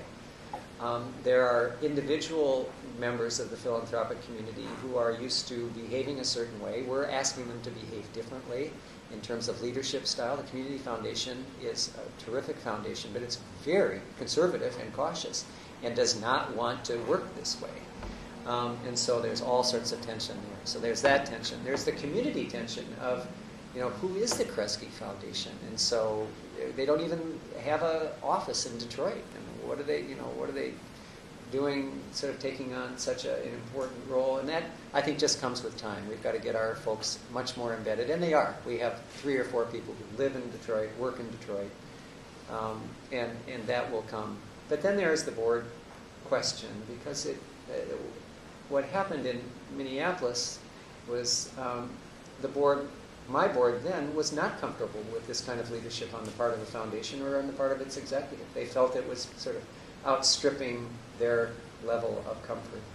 And so far, the board at Kresge has been very comfortable with this, just because the times seem to demand it.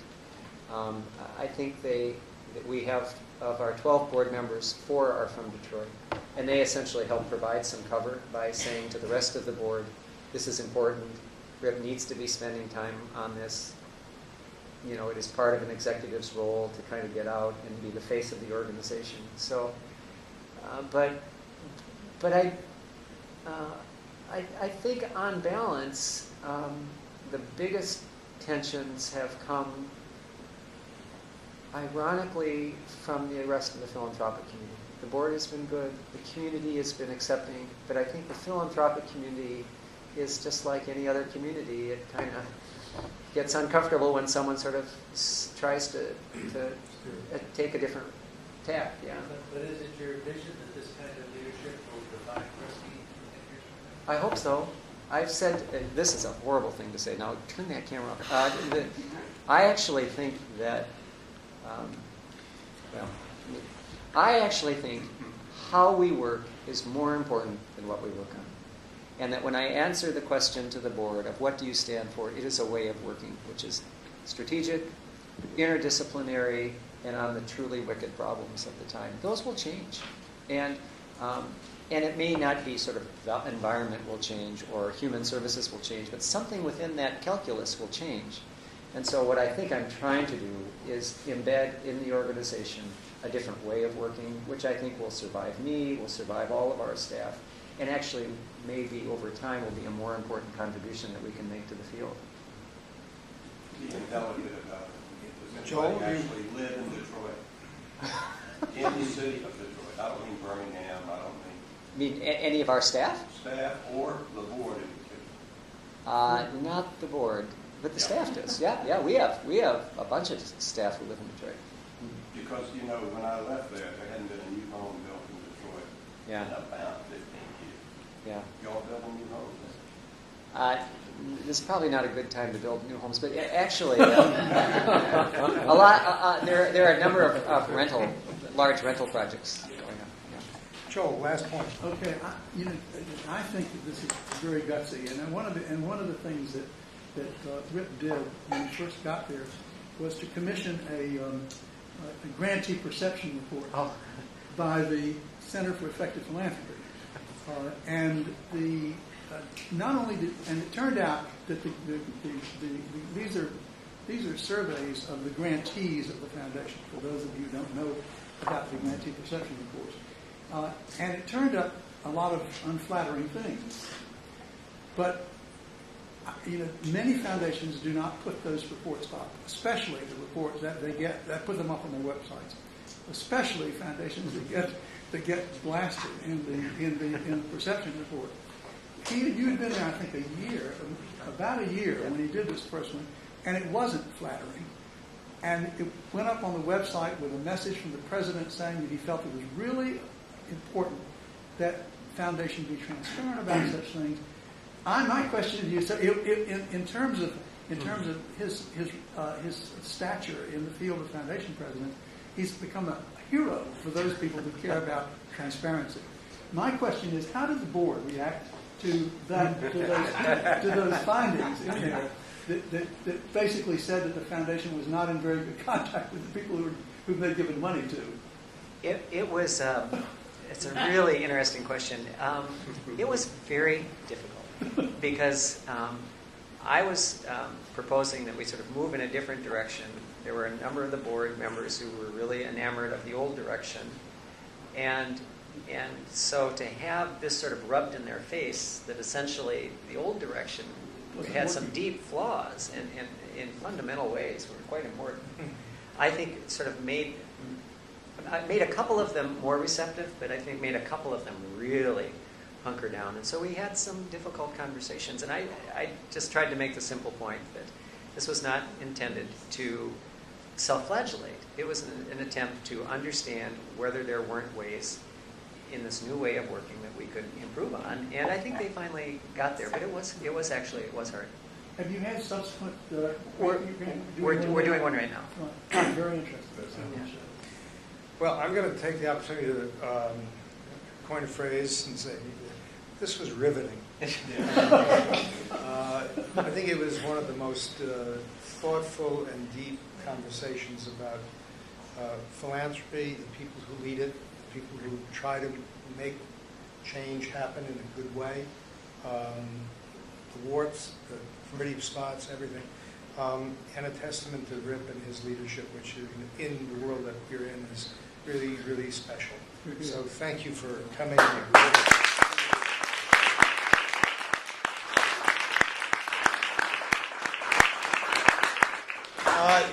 Next session we will have is at the end of January, 26. We'll send out notices to everybody with our speakers for the next semester. They will be very interesting, and we invite you to come back. And our speaker at that time was a philanthropic advisor to and director of Oprah's Philanthropies. Wow. And she has worked with a number of major entertainment celebrities in their philanthropy. And so she's now working with one of the leading families in Chicago as their philanthropic group, the Crown Family. And so she's a very interesting person. And you'll find it fun. Thank you all very much. Thank you.